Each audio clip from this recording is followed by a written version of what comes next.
Good afternoon.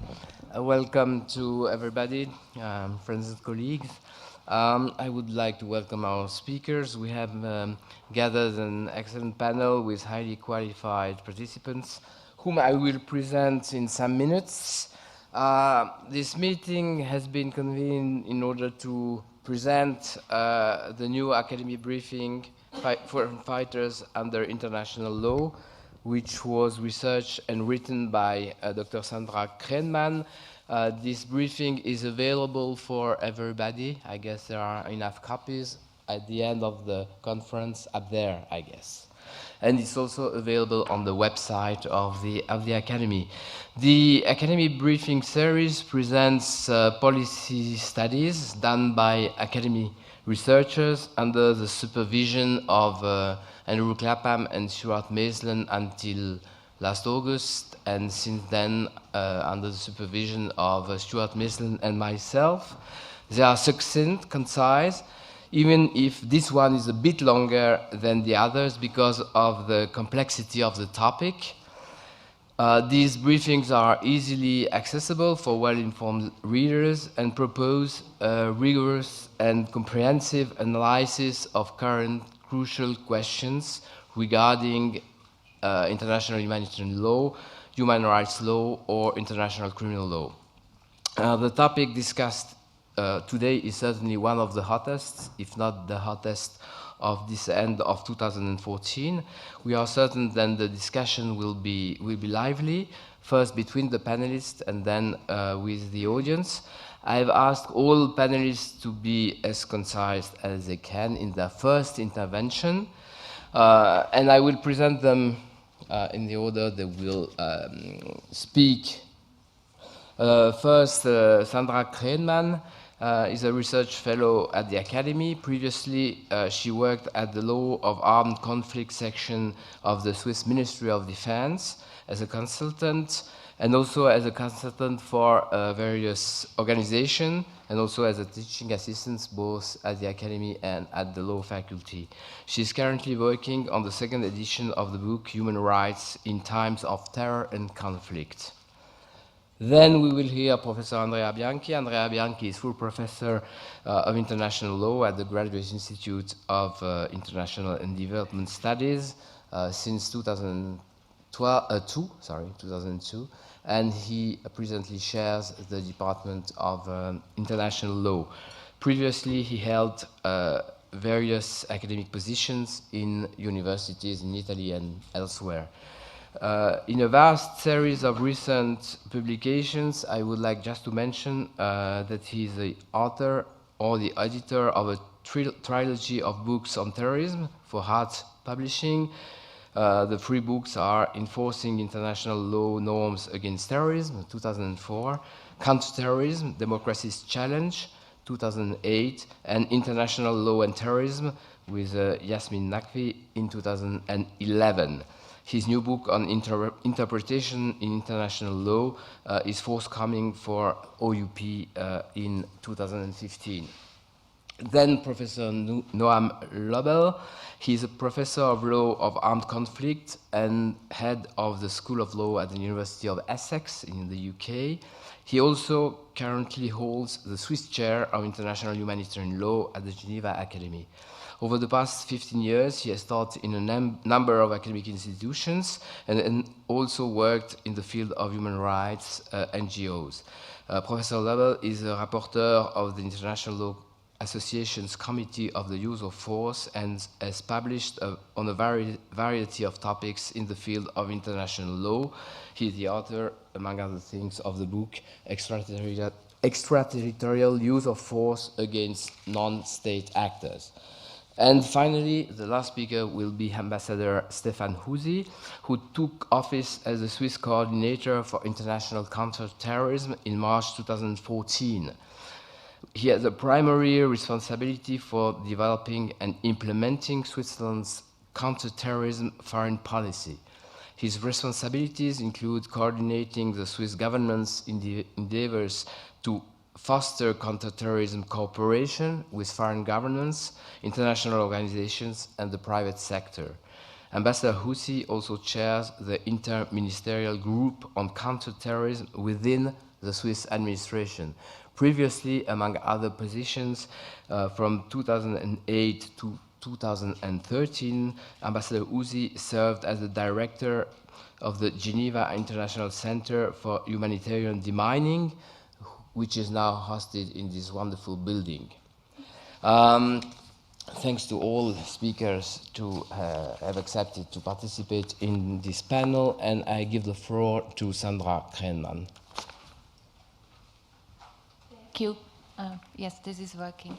So as we were asked to be short, and as you could see, the briefing, even though it's called briefing, it's rather long. But there's no need to worry, I'm not going to summarize the briefing. Instead, what I propose to do is that I'm going to briefly elaborate on the idea behind the briefing. What is the briefing actually talking about when we say foreign fighters?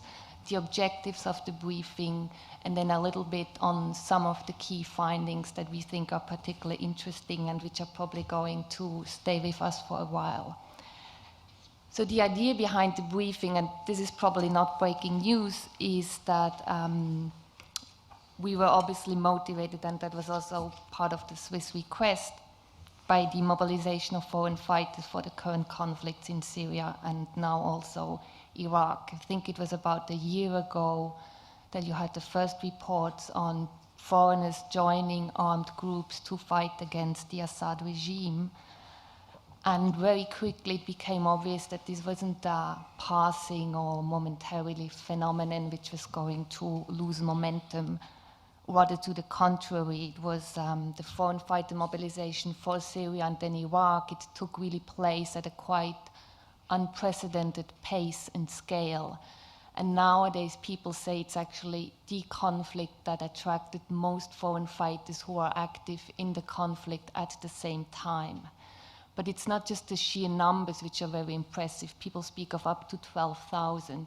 It's also the geographic diversity of the people who join. So reports say that there are at least individuals from 81 countries, so from Australia to the US, a lot from Arab countries, but also European countries, including Switzerland. And I don't know what are the latest numbers on Switzerland, like dozens.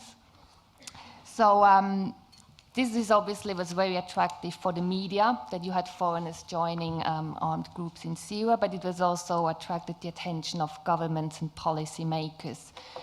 In particular because from the limited data that is available, it seems that most of these foreign fighters are joining the groups that are associated with Al-Qaeda, namely the group that calls itself the Islamic State nowadays, and Jabhat al-Nusra. So it was not surprising that it suddenly became a very hot topic. But as you can also see, our briefing, it's not called Foreign Fighters in Syria and Iraq under international law, because our objective was also to do something a bit broader, to look more generally at foreign fighters, both in their historical context, but then also more generally under international law. So when we started to look at foreign fighters, what we could quickly see is that there was obviously, because of the issue was so much present in the context of Syria and Iraq, there was a lot of policy discussion going on. A lot of states were debating measures to be taken, including legislative measures, both on an international and national level. And yet there was very little discussion on the legal aspects of the phenomenon. As I said before, it's an international phenomenon, so it seems natural that we look to international law to see what does it have to say about foreign fighters. And yet there was, I think, almost nothing. So for us, the aim of the briefing is really to introduce the legal framework which can be applied to foreign fighters in their various aspects and facets, and also to start the debate that we start to look at foreign fighters also as a phenomenon under international law, and to see how does international law deal with that, but then also in relation to the measures that states are taking. But having said that, the first problem was obviously, well, what are foreign fighters? Many people have very different ideas when they say, what is a foreign fighter? So the approach we took with the briefing is that in order to understand what we are actually talking about, because a foreign fighter, it's not a term of art in law or international law. There is no, or at least until very recently, there was no legal regime for foreign fighters per se. So we were drawing and building on the existing research in political science, where they were looking at foreign fighters' mobilizations, both current and in history. And what we learned from that, and I think it explains a lot about the ongoing debates, is that foreign fighters, they have a dual nature in the sense that they're obviously, as the name indicates, they are foreigners who are fighting in an armed conflict within insurgent groups for various motivations like race, ethnicity, religion, or ideology. So they're an insurgent and they just happen to be foreigners, and they travel there to be an insurgent. But at the same time, they're also a bit more than just an insurgent. They are, what the available data shows is that foreign fighters, they quite often, they join the groups that are radical, the groups that are often labeled as terrorists, both by the territorial states and the international communities, the group that adopts what one may call terrorist tactics. And then they're considered to be more dangerous and more lethal and operationally effective because they don't have linkages to the local civilian population, so they show less regard for them. And when we can see in the recent conflict, states have often treated foreign fighters a little bit different. I just read yesterday that, the US, they have long ceased to hold Afghan detainees in Afghanistan, but they still have the non-Afghan detainees, and obviously they need to figure out what to do with them. And the reason is because they consider them to be more dangerous, not just more dangerous in the context of an armed conflict, but then also more dangerous on account of the linkages that exist between foreign fighters and international terrorism. So the available data shows that although most foreign fighters, they do not get involved in acts of violence outside an armed conflict theater, but foreign fighter mobilization historically has served as a pool for recruitment for terrorist groups. If one looks at the origins of Al-Qaeda and other like-minded groups, they come from the foreign fighter mobilization for Afghanistan after the Soviet invasion.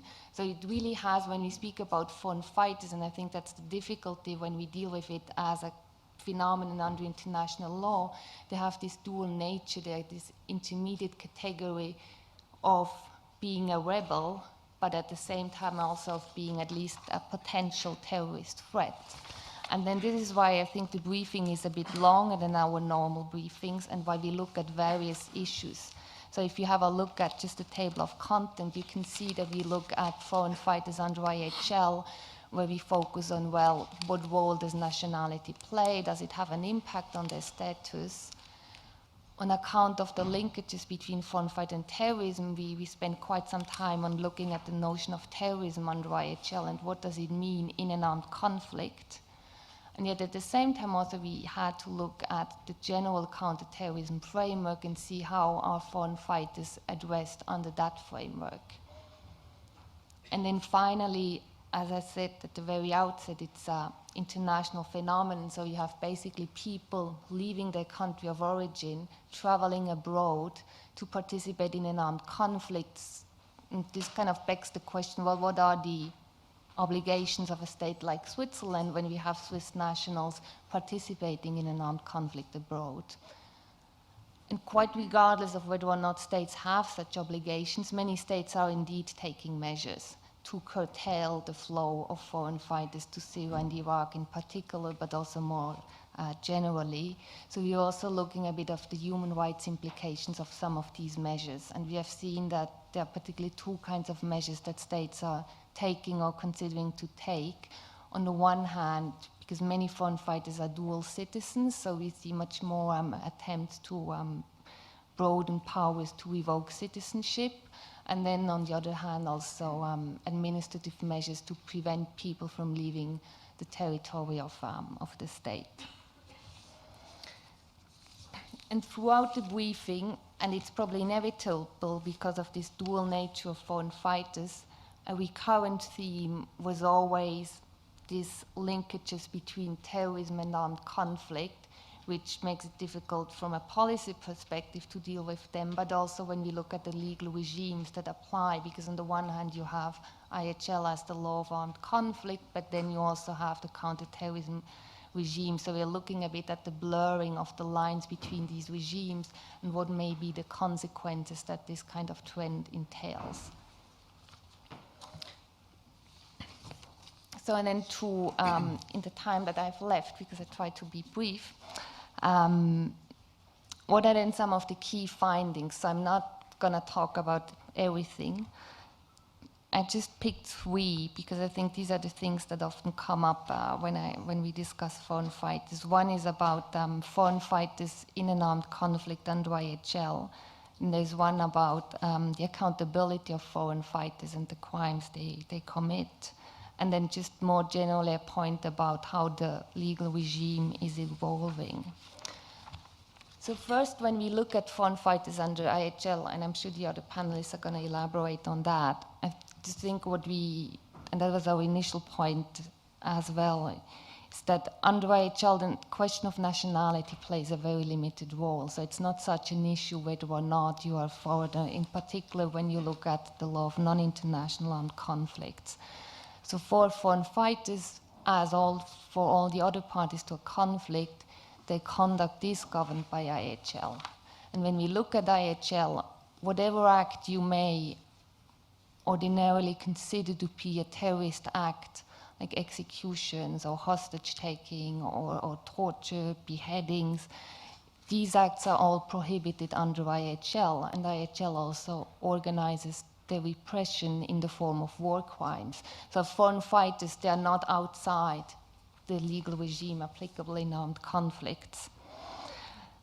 And now this brings me to my second point. As I just said, well, if foreign fighters are involved in war crimes, then they can be held accountable. And I think more generally we need to stress that there are many legal tools available, even nowadays, to hold foreign fighters accountable for the acts they're doing on the battlefield. So they cannot escape, or they do not enjoy impunity simply because they're foreigners. For the states of origin, there usually are various avenues available. So as I said before, they can be for war crimes or other international crimes. But then also when they are in a non-international conflict, since you always commit a crime under national law when you participate in armed conflict. You commit murder, you commit arson, and in most states they can exercise jurisdiction over the nationals for crimes they commit abroad. So when they come back, then they can just be prosecuted on that basis.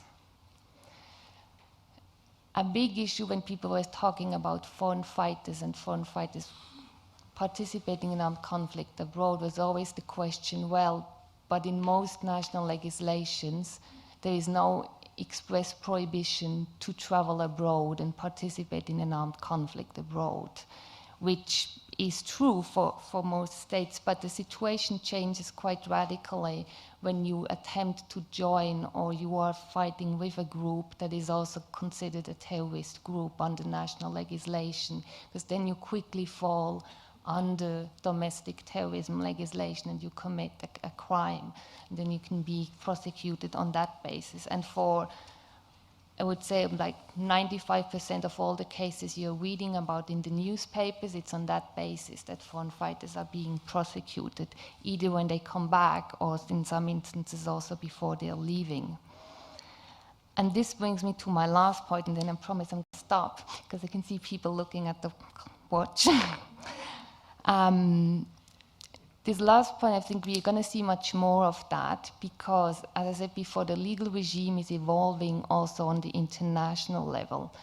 The question of foreign fighters was such a hot topic that the Security Council adopted not 1, but 2 resolutions on what it calls foreign terrorist fighters.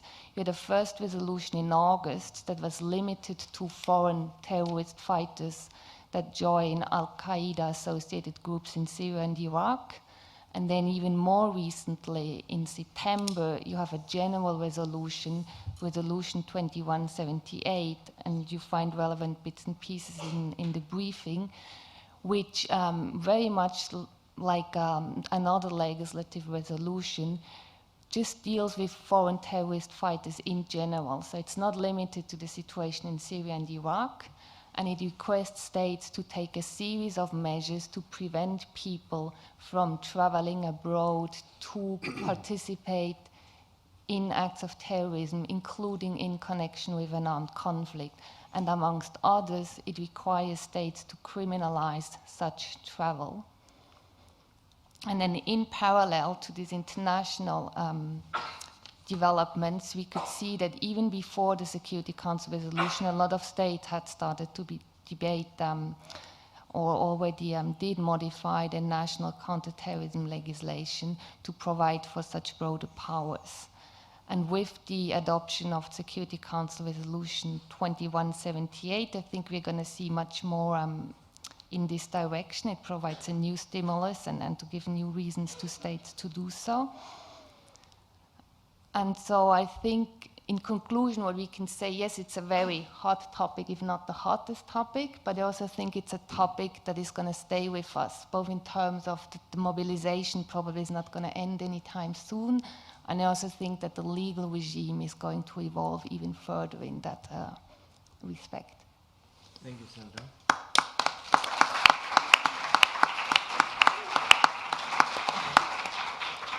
And sorry for having been a smooth terrorist on the control of time, but it's in the interest of a lively discussion, as I said before. So I give the floor to my dear colleague and friend, Andrea Bianchi, thanking him to take time. Big pleasure, Robert.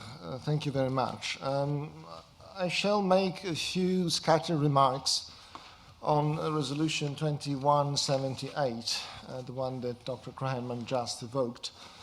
Because my interest in foreign fighters is not that arose at that time, but I was struck at the lineup of heads of state that were present at the Security Council when the resolution was adopted. And I watched President Obama presiding over the Security Council meeting, and then an impressive number of heads of state. So I'm always fascinated by celebrities' mechanism, so I thought to myself, this must be important. So perhaps the first question to ask is, where does it come from? This resolution and this impressive lineup of heads of state. Are we back to the state of fear that seemed to characterize the period immediately after September 11th, that prompted similar attention and a similar collection of leaders and important people? Maybe, maybe not. I don't need to be convinced that fear can be relevant to lawmaking. A few years ago, I wrote an essay that was entitled Fear's Legal Dimension, in which I highlighted that most of the statutes, international rules that later turned out to be detrimental to human rights were adopted in the aftermath of September 11th, at a time in which even lawmakers were held hostage to a state of fear. So I do believe that collective psychological states may indeed affect lawmaking and other law processes. And if one thinks about it, indeed there are some analogies with Resolution 1373, which was adopted just a few weeks after September 11th. After all, that was a resolution in which for the first time the Security Council acted as lawmaker, imposing to all the member states the criminalization of certain conduct.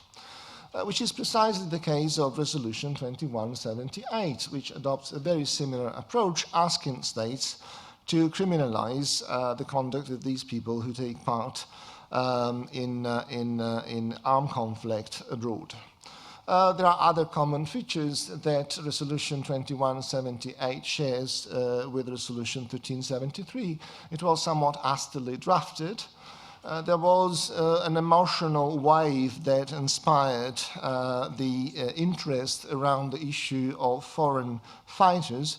A lot of TV footage, an impressive press cover interspersed by personal stories that makes always very, they capture the attention of the public at large, and also a widespread sentiment that some form of prompt normative response had to be made.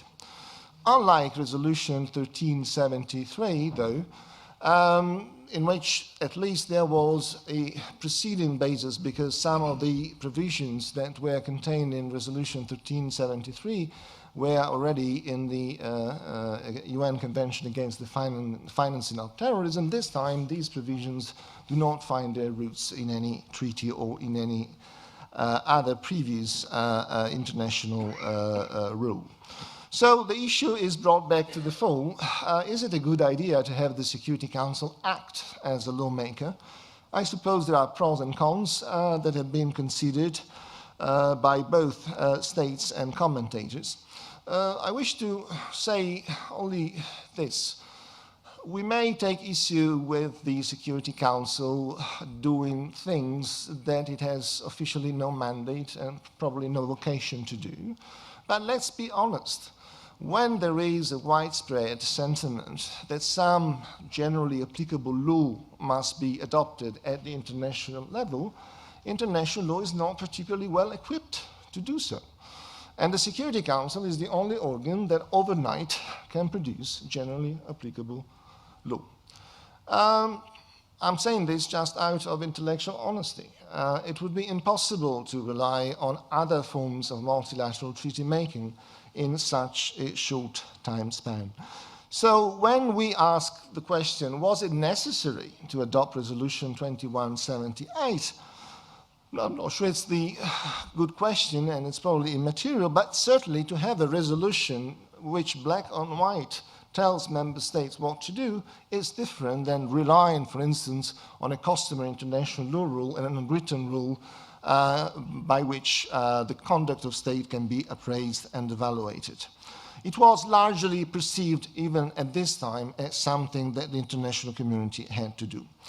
What's the problem with this? The problem with similar instances is that this is a temporary measure which has been adopted and made into generally applicable law out of the contingencies, because there is this phenomenon that we have to put up with and we have to tackle. But then the consequences can be lasting, long-lasting, because states are asked to adopt statutes, criminal law provisions, that will integrate and become part and parcel of their criminal law enforcement system. And therefore, these will last and will probably last much longer than the phenomenon it intends to regulate. Another thing that comes to mind is that however powerful the Security Council and the impressive number of celebrities that decided to be there at the time of the adoption of Resolution 2178 can be, the Security Council alone can't do much, because it needs to rely on the implementation of these measures by the member states. And that's the big challenge to many states. Will all these measures be properly implemented? I don't know. There are numerous problems that might stand in the way. To some states, it's a matter of resources. It's a matter of effectively being in control of their borders, which is a problem. And how are they going to do that? Do they have the resources? Do they have the competence? Or will they use this to do something else, and perhaps also to repress political dissent and to do other activities that might be prejudicial to other important values that we have?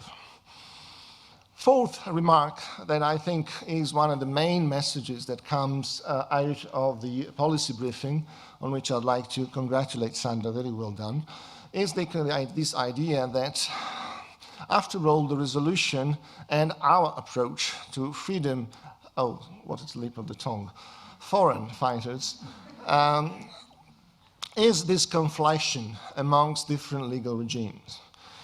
These meddling with international humanitarian law and domestic criminal law enforcement, blurring the categories. That has been one of the constant features since September 11. That's been the natural instinct. Whenever things seem to be gloomy, seem to turn towards, well, we start blurring the categories. And the blurring of the categories between IHL and criminal law enforcement has been one of the main sorts of concern in the past 10 to 12 years. But what struck me the most is that even in this case, the acquiescence by states to this blurring of the category is nonetheless quite stunning. States seem to like this. We may speculate about the reason, but certainly some states can find it handy to have this kind of provisions turned into into domestic criminal law, because they can be used also to punish and repress conduct that are not so much concerned with terrorism, but certainly with political dissent. Which leads me to another remark, which is closely related, and which is this: there is probably not much added value to qualify as terrorists, the members of armed groups. Why should be called terrorist, as Resolution 2178 does?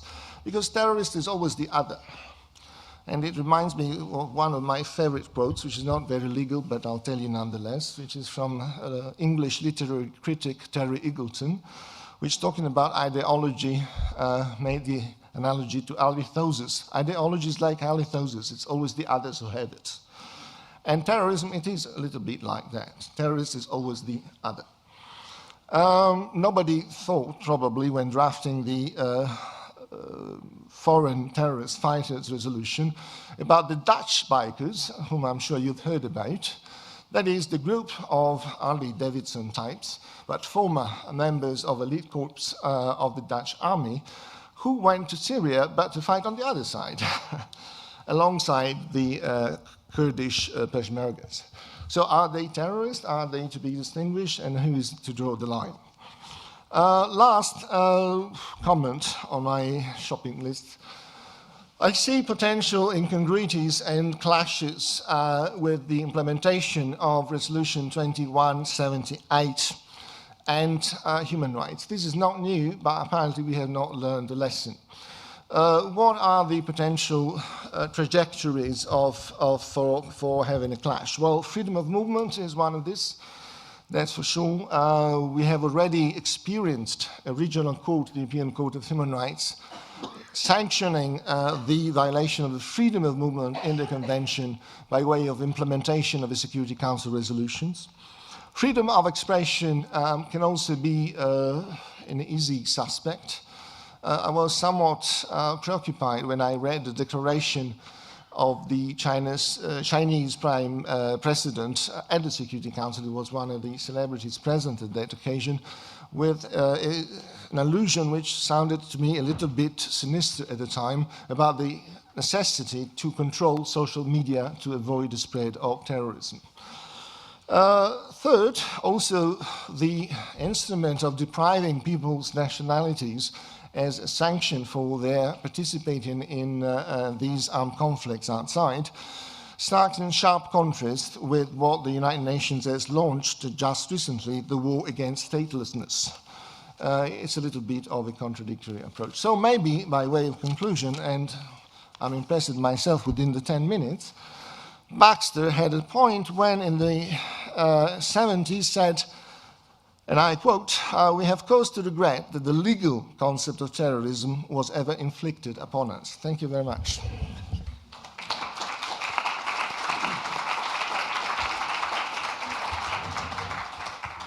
Thank you, Andrea, for this, as always, provocative speech.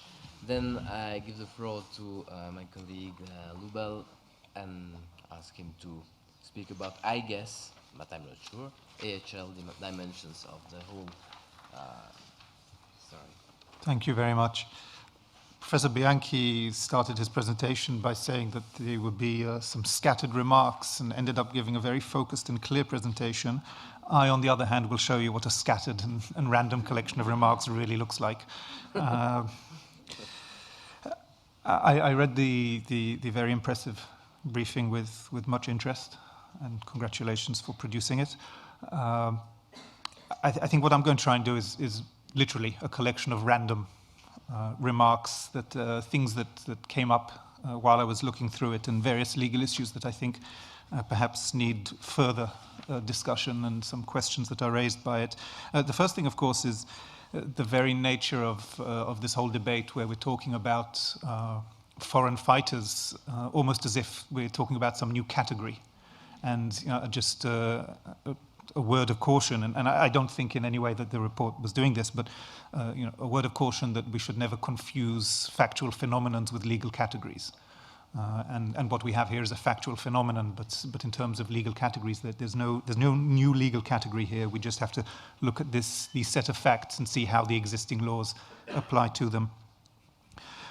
One of the things, of course, if we're thinking about the individuals themselves and their status, well, as was mentioned, in most cases they're fighting in an armed conflict, and they usually, in the cases that we're talking about, we're dealing with a non-international armed conflict.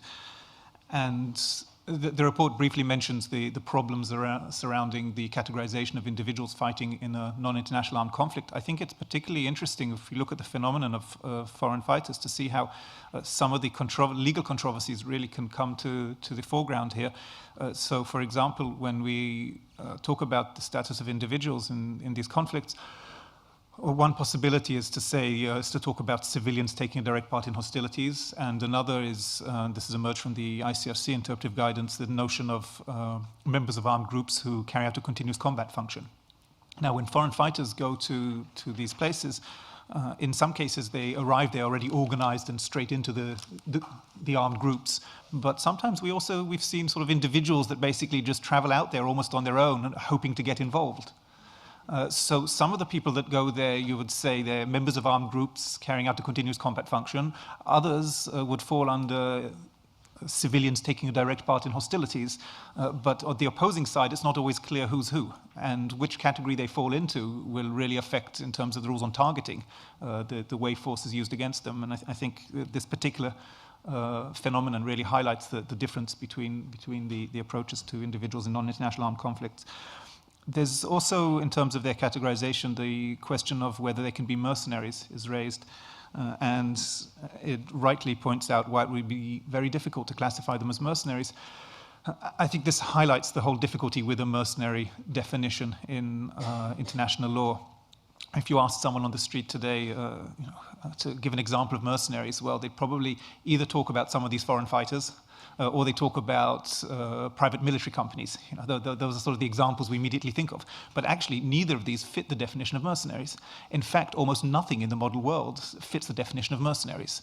Already at the time when the definition came out, there was one commentator said that if anyone was ever convicted of being a mercenary, they deserved to be shot, and their lawyer deserved to be shot with them, because it just has so many loopholes in it. And I think this once again highlights the fact that should we even bother using the term mercenary legally anymore, unless we can come up with some other way of addressing this phenomenon, but it's really become a fairly useless term. There's also the question of the definition of terrorism that is raised here. And we have endless debates, and it's been going on for decades and probably will continue. Most of it surrounding two particular problems. One is, do certain situations, should they be excluded from the notion of terrorism because of the justness of the cause that they're fighting for? And the other is, can the term terrorism ever be applied to the actions of states? I think on the latter point, IHL actually makes it clear that yes, it can. I mean, if we have a rule that talks about the prohibition of terrorism in international armed conflict, then clearly it can apply to states. On the former point, I think it tends to conflate the question of the ends and the means. And if terrorism is all about the means, then the ends shouldn't matter. I mean, if we said that certain ends justify means, then we're back to justifying war crimes, back to justifying torture, and so on. So my own view is the controversy could be avoided by focusing on the actions, on the means themselves. We can talk about and we can try and reach a definition of terrorism in terms of particular methods or means, but we should try and avoid talking about terrorists. That's where it gets tricky, when you assign the label of a terrorist entity to a group or a state. So you can say a group or a state committed an act of terrorism, but avoid talking about terrorists, and I think that solves much of the debate. But then we see these resolutions on foreign fighters, and they go ahead and straight away talk again about terrorist groups. So we're stuck there, and they tend to focus on people who are going to fight for groups against states. And insofar as these resolutions are designed to protect the interests of states, that is to be expected. If our concern is for upholding the law and protecting victims of conflict, then it's unfortunate. And I think it would have been preferable if the various restrictions on foreign fighters, both at the UN level but also in domestic legislation, focused not so much on the entity that they're going to join, but more on the actions that they're going to be taking. And so, for example, the focus should be on anyone that's going abroad and is likely to be committing war crimes or acts of terrorism. They're the people that we should be preventing from doing so, rather than who it is that they're fighting for. And it should apply equally to those who are going to fight for states. You know, think, for example, of the Israeli-Palestinian conflict. You know, it's not, unfortunately, impossible to imagine that in the next few years there'll be another serious outbreak of violence, and that by that time many around the world will be considering Palestine as a state, and that we'll be talking about an international armed conflict between Israel and Palestine. It's also not unreasonable to think that there will be people flocking from around the world to fight on both sides of that conflict. And it's not unreasonable to assume that there will be allegations of war crimes leveled at both sides. So in that situation, I think any type of resolutions and legislation to try and prevent foreign fighters, I would like to see it being applied to that type of situation as well, to stop people going and fighting on both sides of what would be an international armed conflict in that sense. So I think it's unfortunate that we're focusing just on groups. With the question of the IHL and counterterrorism regimes and the conflation between the two. Firstly, I find it hard to even talk about counterterrorism as a legal regime in the same way as IHL. IHL, we have a clear and detailed and long-standing body of law. Counterterrorism, we have a few treaties that are not often referred to, and then a bunch of Security Council resolutions that didn't go through a rigorous lawmaking process. I don't like putting them next to each other as sort of as equal bodies of law in that sense. I take on board and I agree in principle that the blurring of categories and regimes is unfortunate, and I'm sympathetic to the attempts to keep them separate. It's much neater and tidier. I just don't think that it's practically possible anymore. I think that ship has sailed, and I don't think we can have complete exclusion of armed conflict from the discussions of terrorism. I think the focus has to be on having clearer definitions when we talk about things such as terrorism in such a way that maybe doesn't give us the same contradictions and difficulties. So that, for example, rather than just say, we'll exclude all reference to terrorism when we talk about armed conflict, maybe what we should be saying is we exclude all lawful acts taken under IHL during an armed conflict.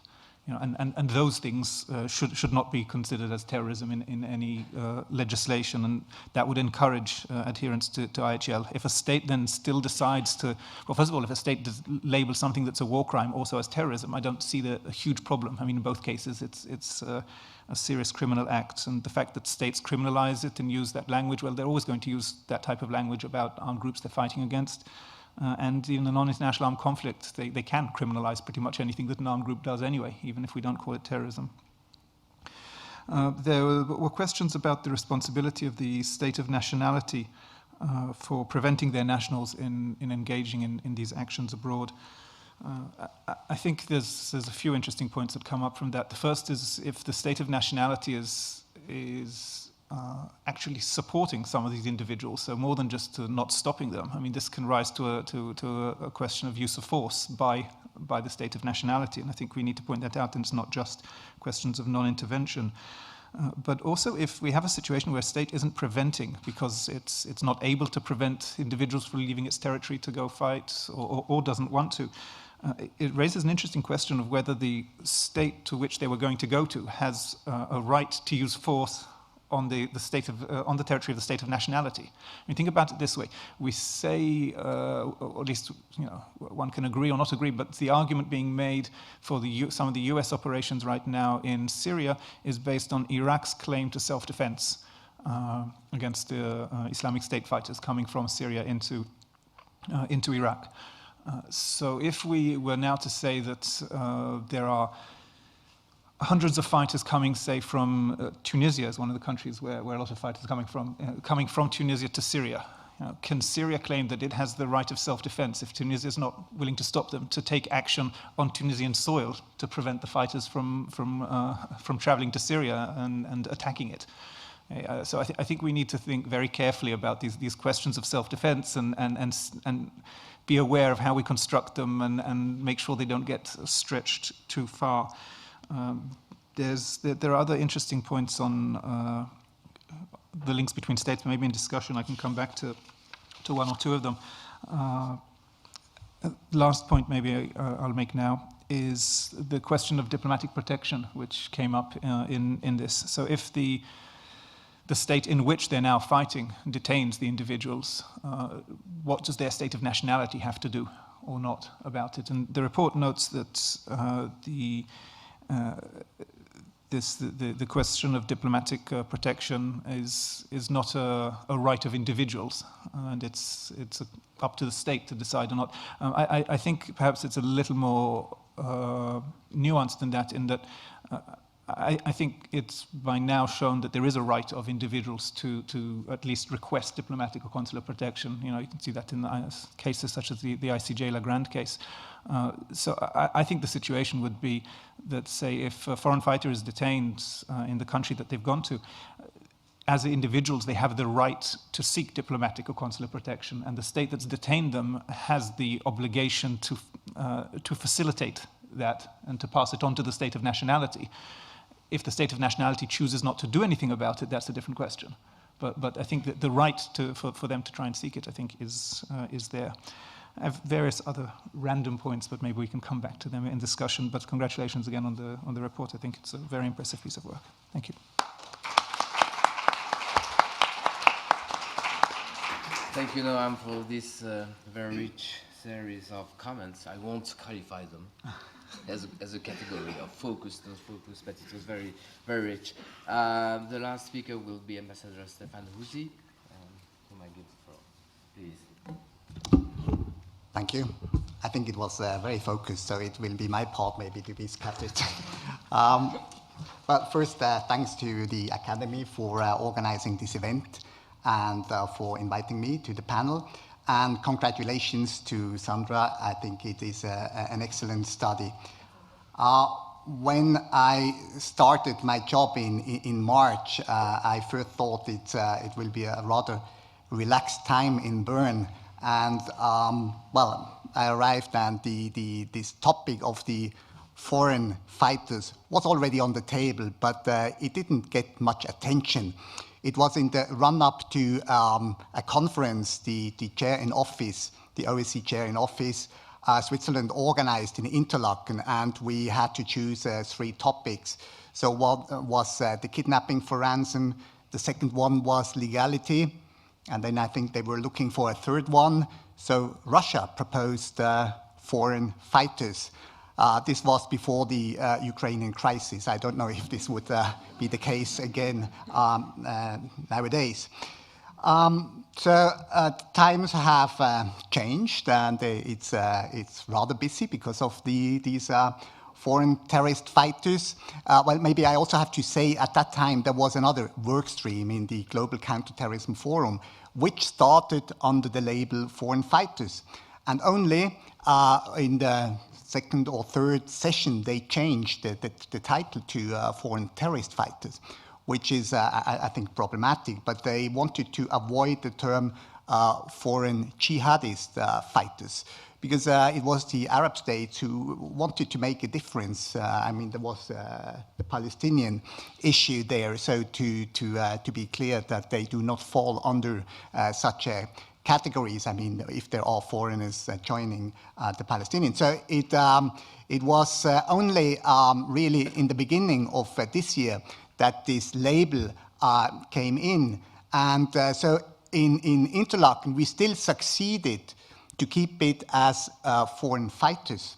That was the title, but then it was an uphill battle, I think, and we lost. And now I think the whole process it has culminated really in this UN Security Council Resolution 2178, which is, I think, maybe the most important lawmaking resolution in the field of counterterrorism since 1373.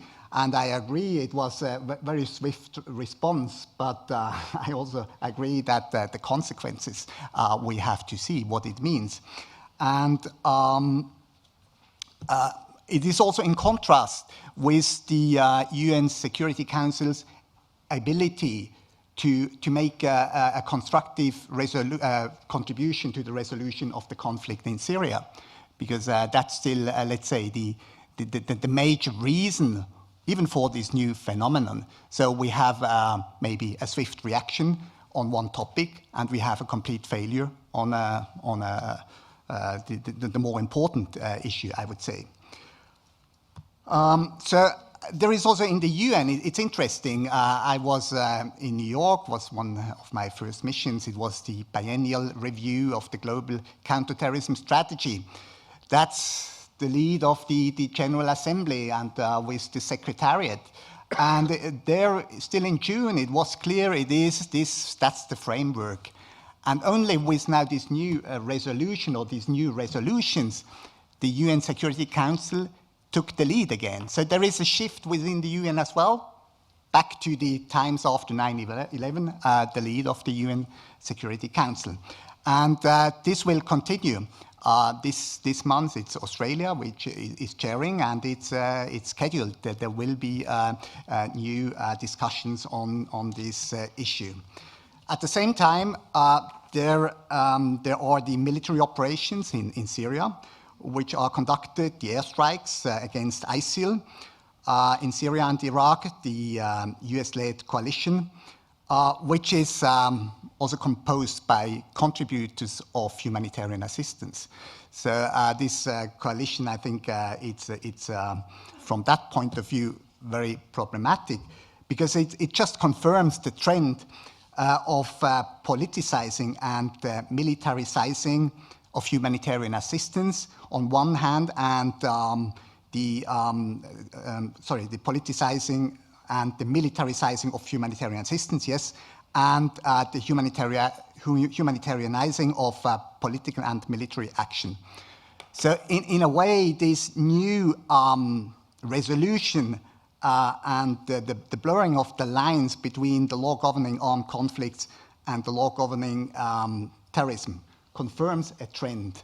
And I think there are some very problematic issues related to that. Although Switzerland has co-sponsored this resolution, but there was not much choice. And so you could join let's say, the flow or stay apart. So there is a lot of activism, not only on an international level, but on a national level as well, national parliamentarians. And so I very much enjoyed the last sentence of the study, which reminds us that legislate in haste, repent at leisure could be a real problem. Now, so what I also agree, it is a fact, you know, it's there, these hybrid situations, and we have to deal with it. And for me, the question is, what can be done to counter the trend of conflating legal regimes? And I think this study is definitely a very important contribution. And I think lawmakers have to be aware of the impact of counterterrorism laws on the situations of the civilians in conflict theaters. Because it has been a shift in attention from the conflict theater to homeland security, which I can understand. That's a primary concern of national parliaments, of security agencies. But there has been not much thinking on the impact of such legislation on the conflict theater, which can go as far as criminalizing humanitarian assistance, or impeding humanitarian access, or even putting in danger humanitarian workers. So there was no real assessment. It was really done in haste without taking into account these interests, legal interests and the rights of the civilian populations, the focus of the IHL. So I think now we are in the situation that the national governments and parliaments, they have to implement this Security Council Resolution 2178. And I think at least that's now the our aim, to do it in a way which is IHL compatible, which takes into account these legal interests of the civilian population in these conflict theaters. So I hope that we will have a lively discussion, because there is no solution for that. But there are some interesting avenues in this study, like the one on this due diligence to prevent the movement of foreign fighters, and I avoid the adjective terrorist.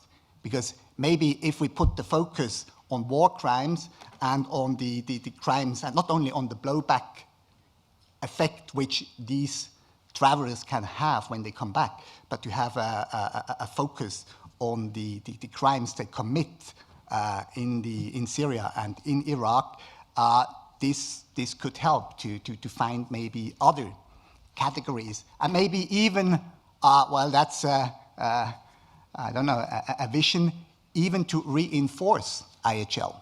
I think there could be ways.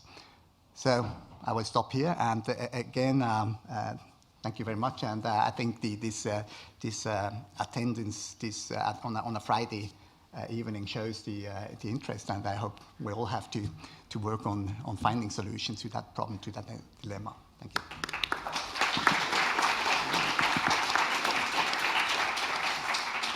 Thank you, Ambassador. And you didn't even mention the rain on only the Friday afternoon. So the discussion will be over. Does one of the panelists, especially Sandra, who was the first to intervene and the star of the day, does she want to say something on the other? Not for the moment. Okay, then the discussion is open. There are mics here. One, another one here, I think. Camelia? Sure. Okay.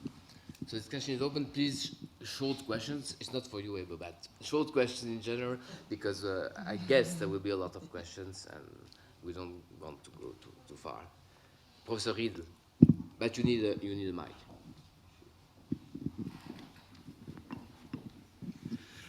Well, thank you very much indeed for really a thrilling panel discussion that we are having today. And I really look forward to reading your briefing afterwards. But from what the panelists said, there's one thing that goes like a red thread through it. And I think it was first raised by Andrea in relation to the role of the Security Council, and by contrasting the two resolutions on 9/11 and now. I think it's really fascinating to see, and my question is, the quasi-legislative function and role that the Security Council is taking, is it perhaps not something that the Security Council is really overstepping its role, particularly in light of what Noam said in relation to the example he gave on Syria and Tunisia, and if the issue of self-defense crops up, and how to deal with that. And my question to Stefan Husi would be, since he was involved in it from a governmental perspective, you said that Switzerland was co-sponsoring, but had no real choice. But in relation to the role in the Security Council, it would be interesting to know what could have been done to restrain the Security Council, or not to do something legislate in haste, but to leave less space for repentance in afterwards. So I would be really interested to know how the changing role of the Security Council, how it could be contained from a perspective of what if the Security Council legislate ultra vires, and if it acts outside it. Since Lockerbie, we know that the International Court of Justice is probably not the right body to deal with this, although all academics cry out when they think that it never was decided on the merits.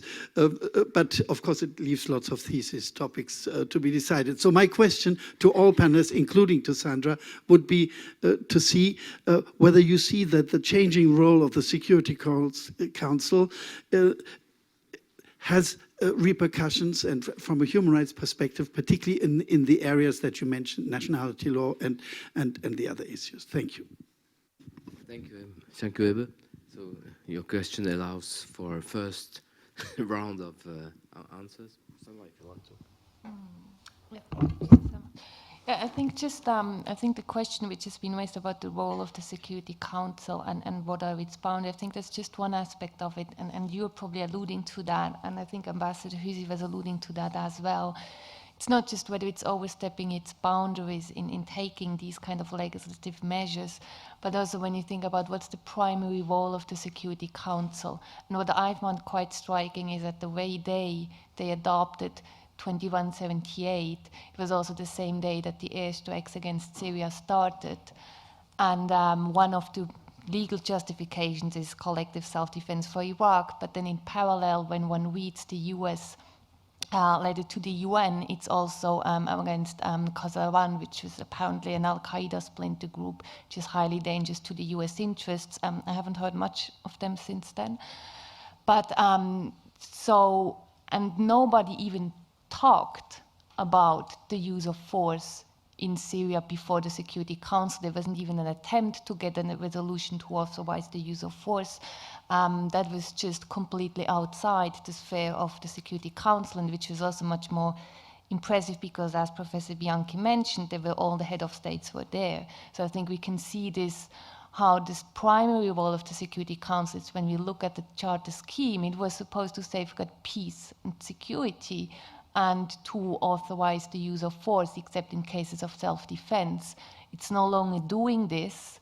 Most major instances of use of force, with the exception of Libya, they have not been authorized by the Security Council, and instead it's taking legislative measures.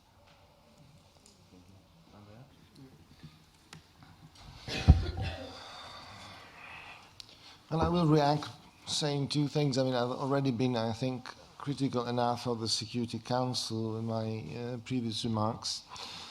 And I think there is some danger in having the Security Council. That's why I referred quite ironically to celebrities mechanisms.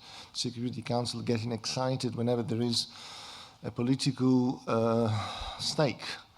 And that's why Obama presided over the meeting. That's why all the other heads of state were there. But then, as Ambassador Husi recognized, it was hastily done. And why have we not learned the lesson that with hastily done legislation / Security Council resolution / statutes, problems will materialize sooner or later? So I think it's a little bit disappointing that this lesson has not been learned. But I also want to say something else, because it's all too easy to speak against the Security Council. And I remember that in the early days, in the aftermath of September 11, the Security Council, who had led some of the way in the international fight against terrorism, was heavily criticized by states. And the Security Council has no vocation to act as a lawmaker. It has no mandate, no textual basis. Fine, but then when in 2006 the global anti-terrorism strategy was adopted, per consensus, which was a huge political patrimony for the General Assembly to use, what has it done with it? Almost nothing. So, and that's not the fault of the almighty states sitting in the Security Council. That's the fault of all the other states that find it very easy to criticize, but then when it comes to taking up responsibility for something, it's another story. So that now this made it possible, as Ambassador Husi said, for the counter-terrorism agenda to go back to the Security Council, because the General Assembly has been incapable of effectively taking the lead on this. And the third and last, I think I already highlighted in my previous remarks, it is somewhat scary, this acquiescence that states have shown to, one, the celebrity mechanisms, to whatever is political appealing to do. 104 sponsored Resolution 2178. I think that states should take up responsibility and act more responsibly. But you can't expect anything different. The Security Council is a political organ. it will continue operating on the basis of political contingencies.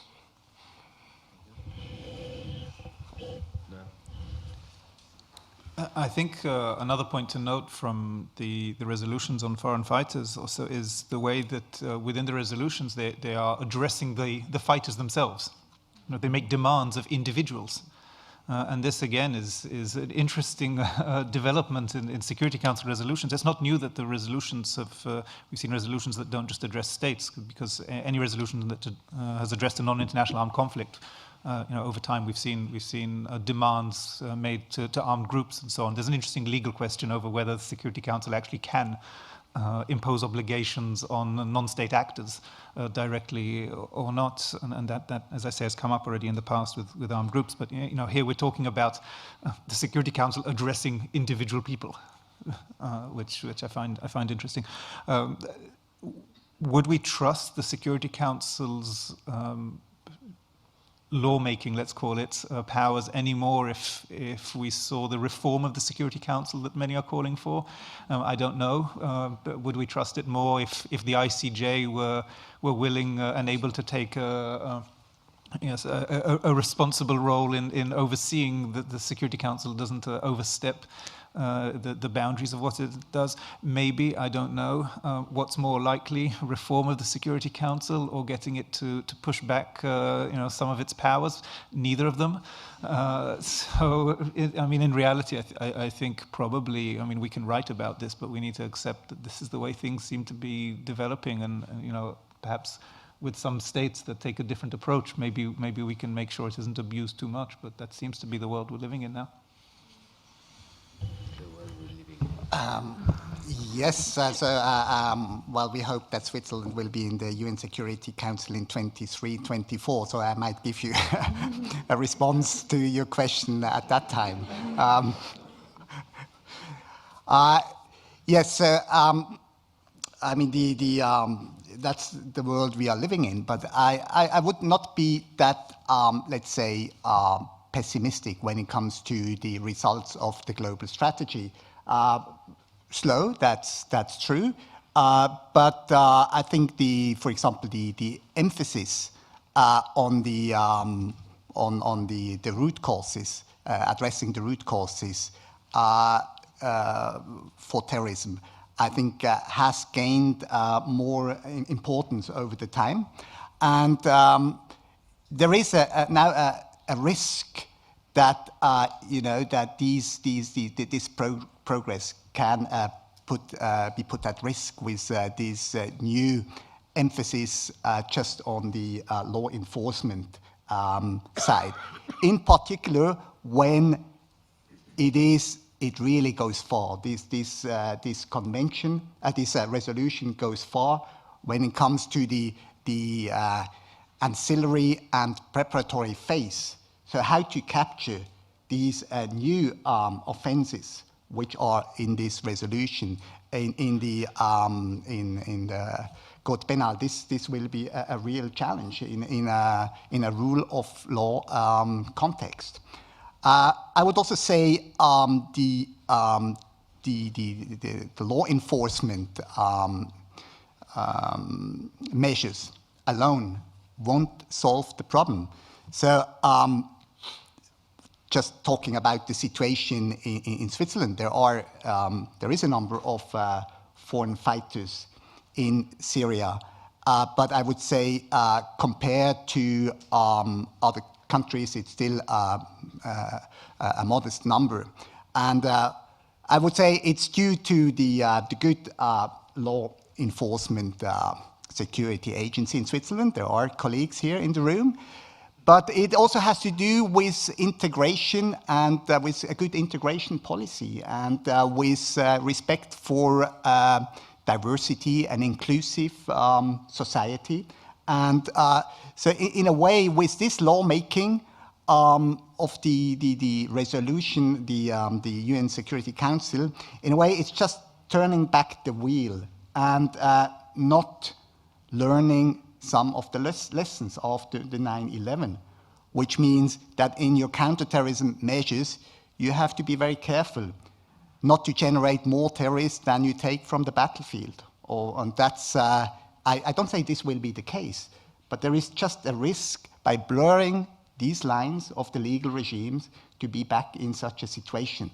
And of course, it all goes back to the definition of who is a terrorist, which is not clear, which opens the door for all kind of definitions. I mean, as long as it is confined to the qualification of the UN Security Council or the listed organization, fine, Al-Qaeda and Islamic State. I mean, at least there is a sanction regime. Switzerland has even worked on kind of due process rules. When a person or an organization is listed, there is an ombudsperson. So there is some improvements with these rules. So as long as it is confined to listed organizations which are designated by the UN Security Council as a threat to international peace and security, fine. But it's not confined to that. It is open, this resolution. So it can be applied in other contexts. And this just might open a door which then, you mentioned it, could be used to crack down on all kind of organizations and groups. So in a way, I would say Islamic State has been quite successful so far with the media campaign, etc. Because we start to undermine our, let's say, our values, our human rights, our rights-based approaches. So that's in a way could be just a very problematic trend if it goes on. Thank you very much. Sir, it's you. Thank you very much, Professor Roth. Alex Conte from the International Commission of Jurists. I just wanted to make a couple of comments. One of the, Noam, you spoke about two alternatives, neither of which are likely reform of the Security Council or the Security Council holding back. And Andrea, you spoke about the human rights implications of the resolutions. There is another dynamic that we need to consider, is there not, and that is the growing role of other international and regional bodies that are willing to take, in the case of Security Council resolutions or mechanisms, that overstep the mark and that impact on human rights. We've seen developments through the ECJ and European Court of Human Rights, where at the end of last year in a decision against Switzerland, the European Court of Human Rights said, we don't care that you have these obligations under Security Council resolutions, whether or not they're valid, and the court never went so far as to say that the sanctions regime is ultra vires, but whether or not those obligations are valid, where you act in pursuit of those resolutions and you violate human rights, we will hold you to account for those violations. And so, while I accept, Ambassador, that to some extent, yes, it would be comforting if foreign fighters were restricted to the issue of organizations or individuals that are listed by the Sanctions Committee, I still think that that's a dangerous path, because there are so many criticisms to make about the Sanctions Committee listing process that clearly does not comply with due process, that whilst there have been improvements made, there are still people arguing that the sanctions mechanism is ultra vires, or at the very least that it fails to comply with due process rules.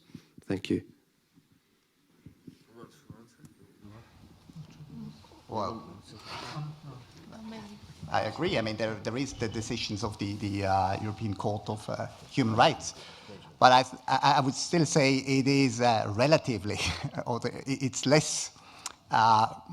It's still better than you know, to confine it to a designation which has a certain, you know, qualification as a threat to the international peace and security, with some procedure. I agree that it has not been, that's not our fault. We are, you know, in between. We try to improve the situation, and we will continue. And yes, but I still think there is much more risks when you just open the door and you do not even confine it to such qualifications. Maybe just about, because the UN Security Council, I think when we are talking about the situation, a conflict situation, there is there is an initiative to have, for example, that there is no veto when in situations of mass atrocities. So this could also help to really bring to push the Security Council to a certain behavior, or if it succeeds, but again, it needs of course the support of the veto powers. And then I think the no impunity is extremely important. So the referral to the ICC is maybe as important as measures which are now taken under the CT law, although I agree it's not that clear what is the CT law. But I just think, because there is a problem, we all agree, but how to tackle it, it just requires more thinking, and I really look forward to further research as well. Just there is a kind of urgency, so it should not take too much time. But I think the national legislation play a major role. And so how to, again, I think that's the challenge now, how to implement this new resolution, that's a challenge. I would also say on the more positive side, it has, there is now more cooperation, for example, now in Europe, in the Schengen space, so, which is certainly helpful. So there is, I think there is more work on border management, so that's maybe on the positive side, which is on a more technical level, which then has not much to do with these more general questions of conflating, etc. So that's happening as well. Thank you. I have a long series of questions, so short questions, please, and short answers. Monsieur? No? Oh, okay,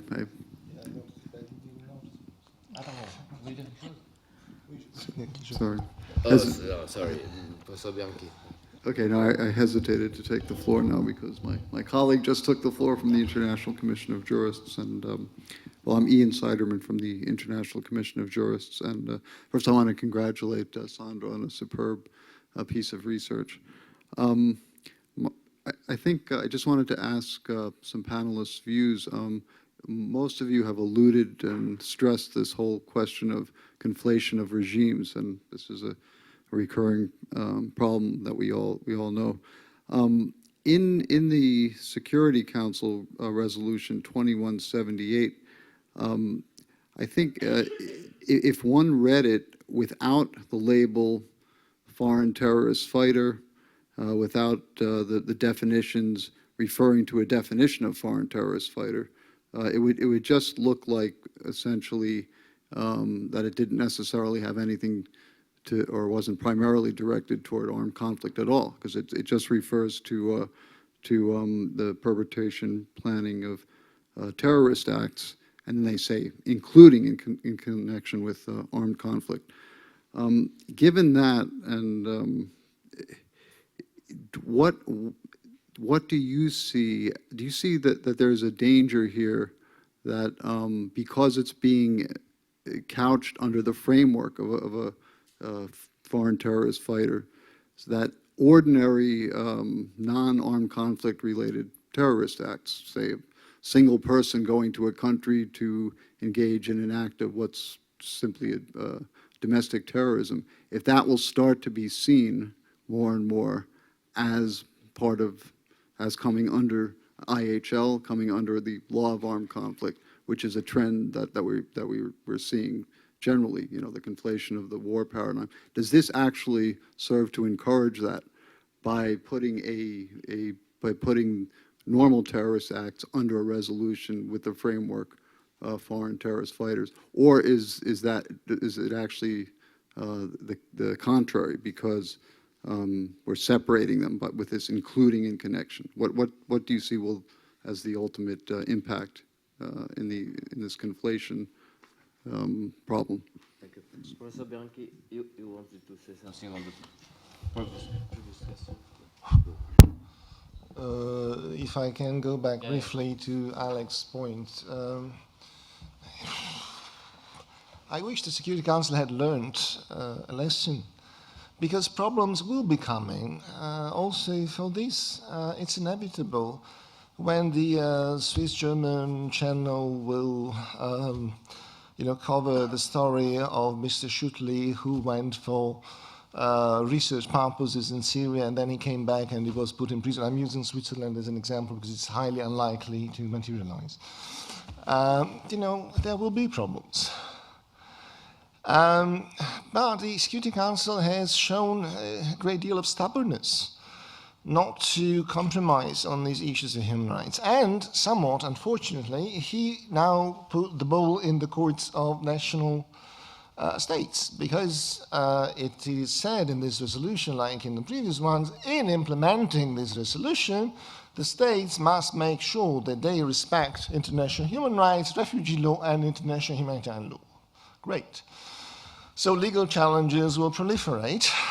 There will be regional courts that say that states are under the obligation to respect the human rights enshrined in human rights instruments regionally.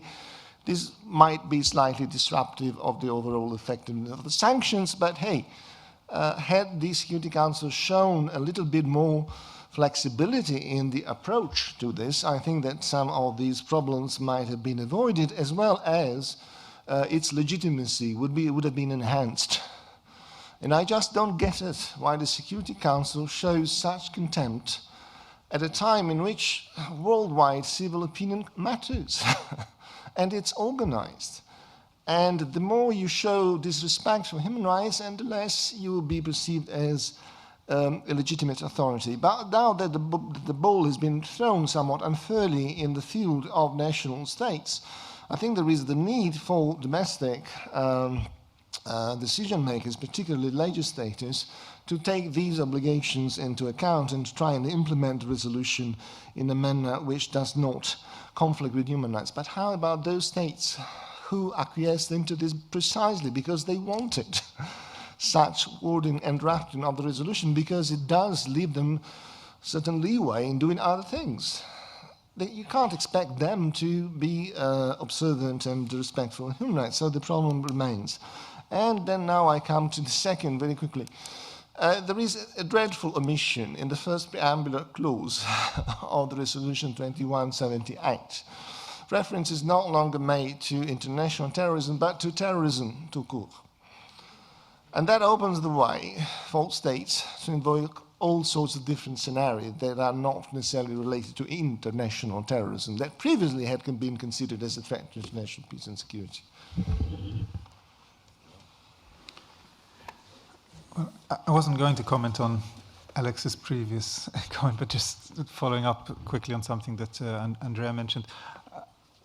I don't think, I mean, it would be nice to hope that the work of other bodies, whether the ECJ, European Court of Human Rights, so on, would really make a difference. But what seems to be happening is whenever something's come up before these bodies, it looks like it makes a difference. It goes back to Security Council. Security Council say, oh yes, okay, we need to do a little fix over here, or maybe we need to have something for delisting. But how does that delisting actually work? Unclear. Oh yeah, okay, we'll have an ombudsperson. But do we give the ombudsperson power to actually make change? And so it's sort of, whenever something comes up in one of the human rights bodies, the Security Council makes a little tweak, but enough to keep still the same powers that it had before, but just make it look a little bit better. If we keep having cases, will those little tweaks end up giving us what we want? I don't know, maybe, but I'm just maybe not as hopeful that we can push back through some of these bodies. Ian, your question on whether this conflation is in terms of the way the resolution's worded, where would that lead us? It brings me back to the point I made earlier in my presentation. in many ways, it boils down to having clearer definitions. You know, if we had a clearer definition of terrorism, something that was agreed to in terms of what we actually mean, the acts, and we're able to say that there is such a thing, and some say it now, that there is a clear understanding of an international crime of terrorism. And then if we had a resolution like this that simply said, you know, we need to stop all people from committing international crimes, terrorism, war crimes, torture, and so on, then I don't think there would be as much of a risk in terms of the repercussions of these resolutions and how they're worded. I think the conflation and the problems are arising precisely because we have these terms that we're using that aren't defined, and they're the parts that open it to risk, rather than it's not the crossover between regimes, it's the fact that there are specific terms in there that are simply not defined and open to abuse, and in turn that causes problems within other regimes as well. But sort out the definition, and then I think the problems of overlap and so on are vastly reduced. The conflation argument is discussed at length in the briefing, so perhaps Sandra, you want to add something? Well, if I can just also say something first to Alex's question. Because I'm happy that shows up, because we had a lot of discussions whether we should include something on the Security Council measures and then the human rights implications. And I think what was striking first, because we like to think, you know, that these bodies, the European Court of Human Rights, DCJ, that they make a difference, but what we can say, and as Professor Bianchi pointed out, you know, the Security Council is very stubborn. It just puts the ball back to the states, and the listing continues. It's not as if we just have the lists of the people who ended up there after 9/11. It continues. And probably with the foreign fighter phenomenon, we could see for both resolutions, there were then individuals who are associated either because they are some foreign fighters, but also individuals who are considered that they are involved in the recruitment or financing of foreign fighter mobilization, who were added to the list. And it's interesting to see that not just the Security Council puts the ball back to the state, but it also asks states and international organizations to encourage individuals who are seeking redress through regional mechanisms, to encourage them to withdraw these requests and go to the ombudsman, and then with all the problems the procedure of the ombudsman has. And then I think, but the basic problem is, you know, we look a lot of, you know, due process to remove somebody from the list. But I mean, that also kind of reverses the burden, because it's also about how do you get to the list to begin with, you know, and then I'm on the list, and then I need to work to be removed from the list, which is not the way it's supposed normally to work in a regime where you have the rule of law. So I think, and the Security Council, it is stubborn, and it continues, and there are a lot of calls, in particular against the background of the foreign fighter phenomenon, to use these lists more extensively, also to curtail the financing of foreign fighter mobilization. Because, you know, somebody needs to pay for people to travel to Syria and Iraq, and somebody needs to recruit them. And it's recruitment, it's not just on social media and in the internet. You usually always also have some kind of local person. So I think the problem is going to come back a bit. And people we got used to it, and we thought, well, it's just a leftover of the past, but I think it's going to be used again.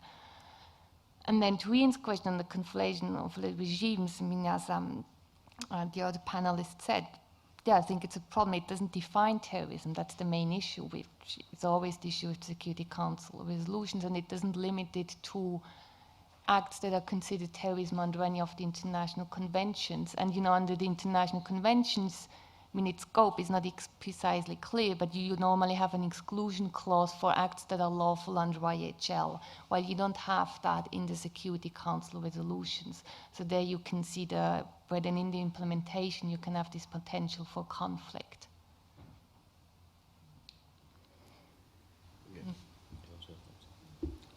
Okay. Sarah?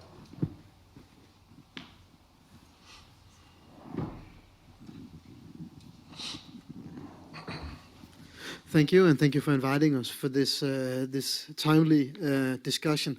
Let me start by the outset of apologizing in advance that I'm not a lawyer, or a legal expert in any way. Foreign fighters is perhaps not a new phenomenon. The Spanish Civil War, the Second World War, we saw a lot of people coming in to join forces and partake in fighting in other countries. But what is new, what we see as new here, is the radicalization that takes place during the fighting, and then that these foreign fighters might return to the place where they come from. As you said, many Western countries intend perhaps to fight more, so they pose a security risk upon return of being away. That is maybe the new thing. My two questions is, if you could elaborate a bit on the possible restrictions that you see in international law to criminalize enrollment in national army or non-state armed groups, if there are any. If you could elaborate on that. What are the possibilities? Secondly, there is also a difficulty, as has been said, with human rights, the freedom of movement vis-a-vis to prohibit citizens to leave the country of origin or the country of residence to join these fights. So, with view to international law, how to limit? How can we, by international law, limit or prevent people from traveling abroad? Thank you. Thank you. Do you have questions? Yeah. Who does want to answer? Okay, no. Just first, briefly, you mentioned radicalization. Maybe this, thinking from the legal side, I always prefer to stay away from using these terms, and they tend to be used pejoratively with regard to particular types of conflicts and particular causes. You mentioned the Spanish Civil War. We could easily have spoken of radicalization of the left-wing socialists that are going out there to fight with some crazy ideology. You could have said the same thing. And then on the other side, any conflict where people go and suddenly fight because they believe in it. We could use that language. So I don't think it's particularly helpful for solving some of the issues here. The restrictions that are placed, if we start talking about restriction on enlisting in any foreign army and so on, I mean, there are states that do that, and some countries, South Africa, for example, and others have looked at possibilities of such restrictions. I think the difficulty from a human rights perspective is you could make an argument that, say, if I want to go enlist now in a foreign army, that's part of my right to work. You're restricting my employment. If, for example, there's under human rights, I don't see why I couldn't make that argument. Both, so movement, work. You can think of various other rights in a sense that would be implicated, which is why it brings me back to my earlier comment. I think the restrictions should be based not so much on that, but more on whether you're going abroad and likely to be committing crimes. And that is a legitimate basis for restrictions. And in most domestic legislation, there's a possibility of dealing with situations where nationals go abroad and commit crimes. So if we had a focus on the commission of international crimes, regardless of whether it's in the army of a state or with a group, that would seem to be truer to the law and more manageable also within a human rights regime. If I just may add a small comment as a criminal lawyer, you're right on the domestics, but the problem is that you have to use something like the conspiracy provisions. And as criminal lawyers, as we know, we have problems with conspiracy provisions. I won't elaborate on it, but that you open a new door, which is not always very comfortable, but it's just a footnote. Does somebody want to add something to the answer? Or maybe on the question of freedom of movement, because and as Noah just explained, I think from the human rights perspective, it's really also, human beings also have human rights, and that includes the right to move to another country. And then what we can see is many of these measures, and not just the criminal law measures, but then also administrative measures, they try to prevent people from going somewhere on the basis of assumptions of what you think they're going to do. And I'm not going to give a human rights law lecture now. You can then read this all in the second edition of the book, which still has to be written. But so obviously, they have to be tailor it how it's an individual situation and strictly necessary, as we all know. But I think what we can see when we look at the foreign fighters, to the extent that there is information available, they tend to be a bit, because people try to find the typical foreign fighter profile, which, you know, despite the wide variety of profiles that we can see, it's still, you know, it's a young man in his 20s in search of meaning, and if, or at least for European states, it would also be a member of the diaspora of Arab or Muslim communities. So I do think there's also a significant risk, and that's not new neither. We have seen that since 9/11, that there's going to be racial profiling in these kind of measures. And then this brings us back to what both Professor Bianchi said and also Ambassador Huzi, is that, you know, the terrorist is the other, but it's also the foreign terrorist fighter, it's the other within our own society. And what we can see is many of the measures taken, they are targeting the others, because they do disproportionately affect Muslims. And what we have talked a little bit about is also the question of revocation of citizenship, which is targeting dual nationals, so people who are not exactly like us, because they're also part of the others. And I do think that's something we need to keep in mind when we speak about these measures and what the impact they are having. And then that comes back to the root causes, as you said, you know, with the kind of lawmaking we're seeing now, that we risk to undo a lot of the progress we had made in addressing the root causes of terrorism.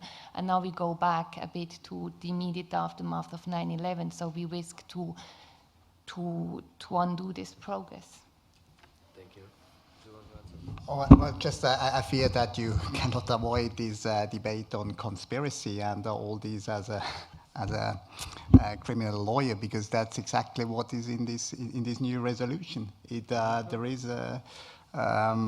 is crimes which really are in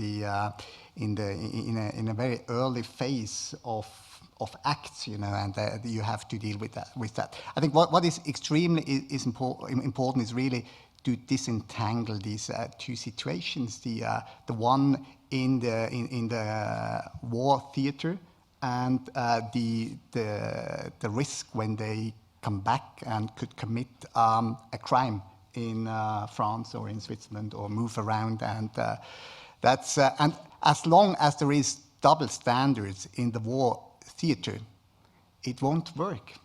And that's exactly the problem with this blurring the lines. Why is it more criminal to commit a war crime with Al-Qaeda rather than committing a war crime with the Assad military? That's the real problem, you know, the double standards in the war theater. Why is it different to get military training by ISIL rather than military training by another armed non-state actor, or a group which is committing mass atrocities? So the reference should be the mass atrocities, the war crimes in that theater.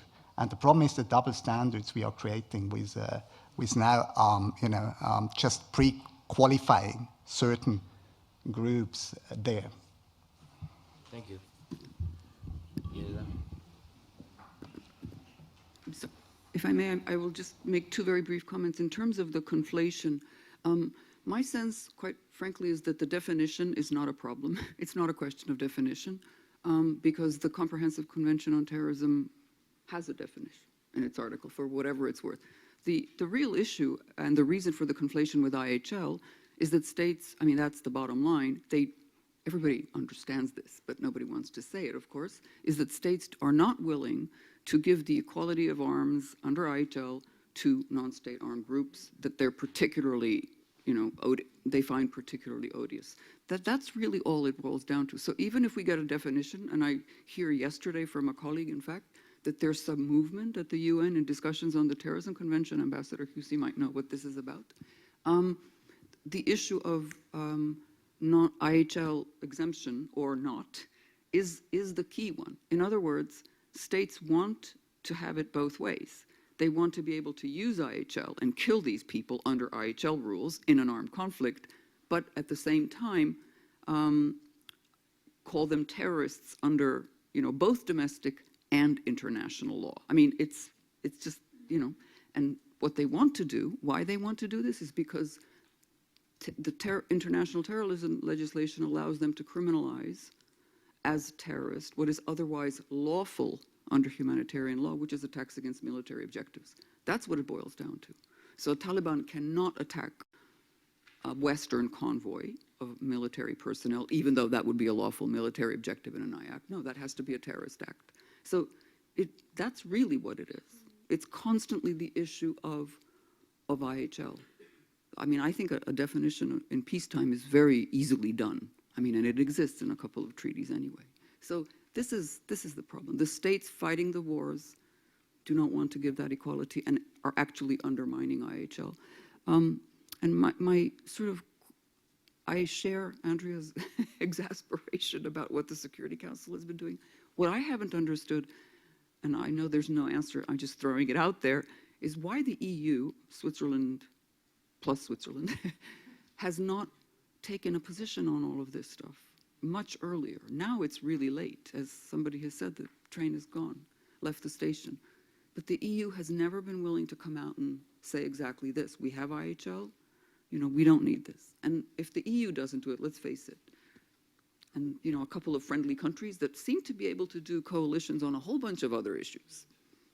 For reasons that escape me, they have never done this on this particular issue. And the train has gone, and I wouldn't blame everybody, because there's a lot of people who have an interest in having it that way. I would quote, unquote, I'm speaking only in a personal capacity, needless to say, the EU has been completely baffling in its unwillingness to address this. Thank you. Direct interpolation to you, I guess, even if you're not. No. Well, just on the process, this resolution has been tabled a couple of days just before the adoption, before this famous meeting with chaired by Obama. So where we had the possibility to intervene, for example, in the GCTF memorandum, which served in a way as the basis for the resolution, you will find a footnote by Switzerland, you know, which really exactly is on that point, you know, that it's without prejudice to the legal status.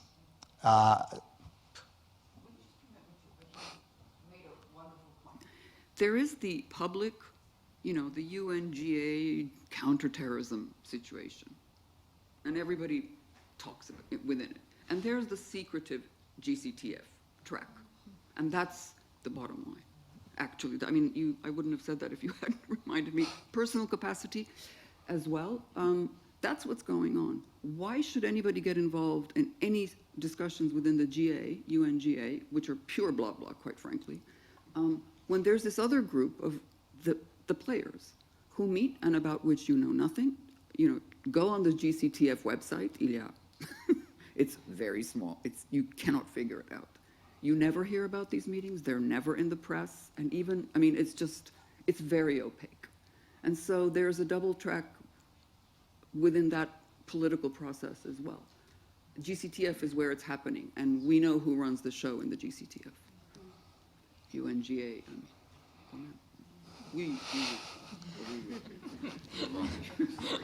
Somebody wants to? Nobody's. Was on the conflation. Yeah, okay. Yeah. On the conflation. So back to the conflation.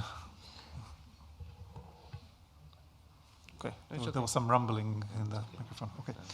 I mean, I generally agree, Jelena. I mean, you were saying states want to kill under IHL and then criminalize under terrorism. I think to me the answer there is, first of all, not to allow, and this is what's been happening in recent years, states to try and use the IHL framework when it's not an armed conflict.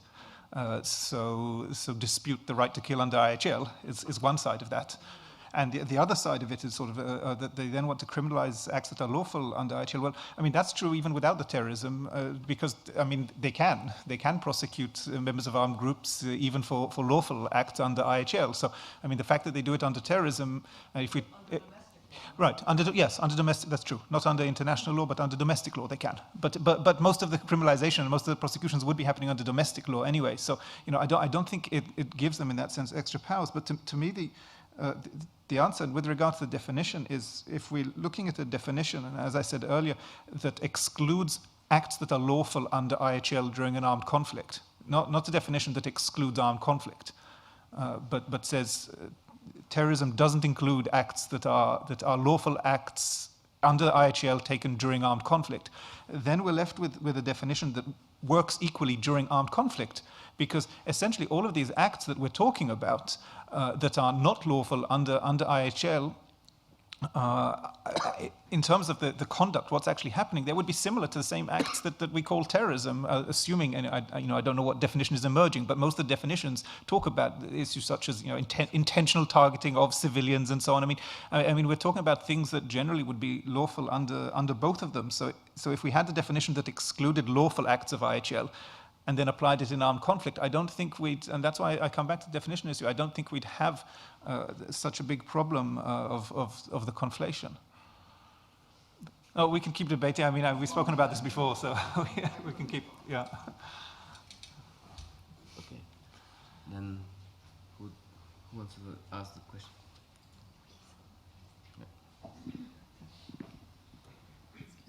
Thanks. Rachel Brett, Quaker UN Office. A question first on age. I haven't had a chance to look at the paper. I don't know the Security Council resolution. Does it exclude applying this to those under the age of 18, where we already have a provision in the optional protocol on children in armed conflict relating to the recruitment and use of under 18s, which is binding on all states parties to that protocol? Secondly, there are already examples of states restricting freedom of movement to other countries in relation to football hooliganism.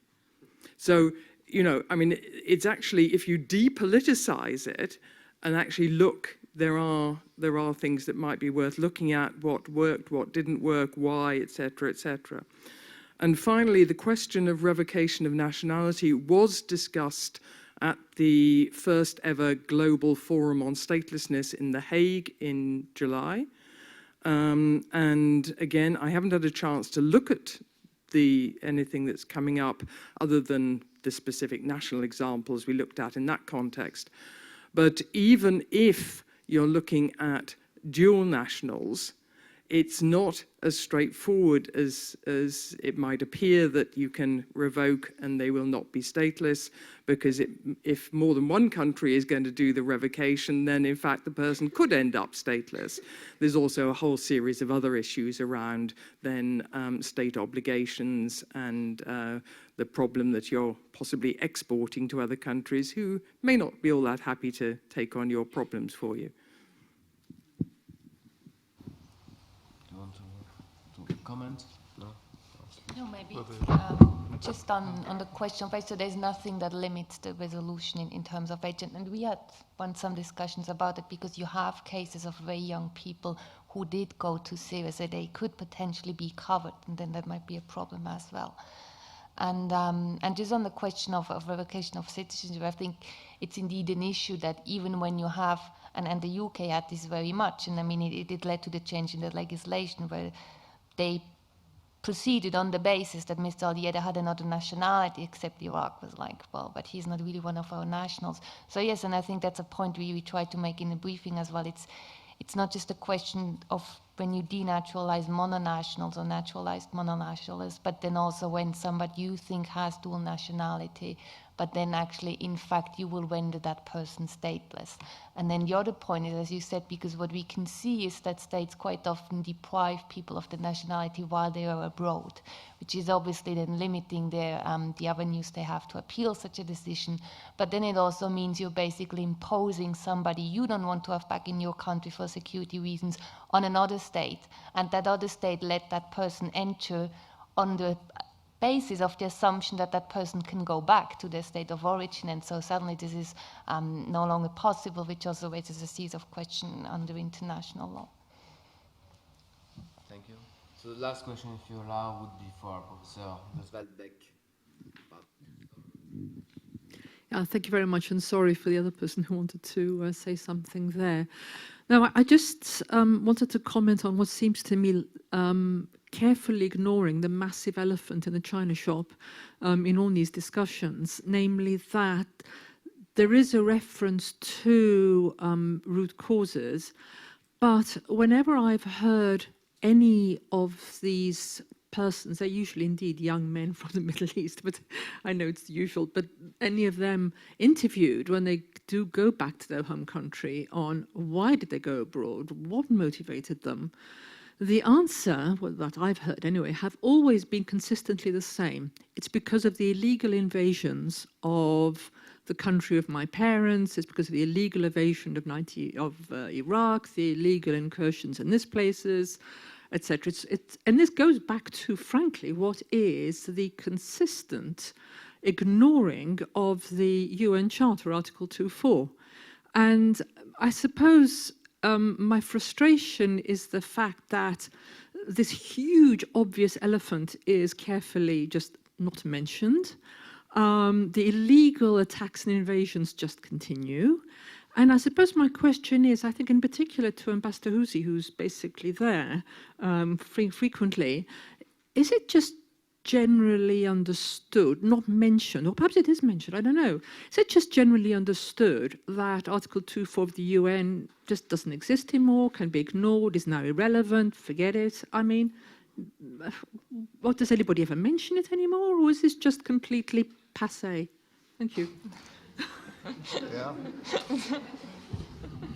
So I can only tell you that I never had a discussion in this group, counterterrorism group, or groups about that. So that's maybe the answer.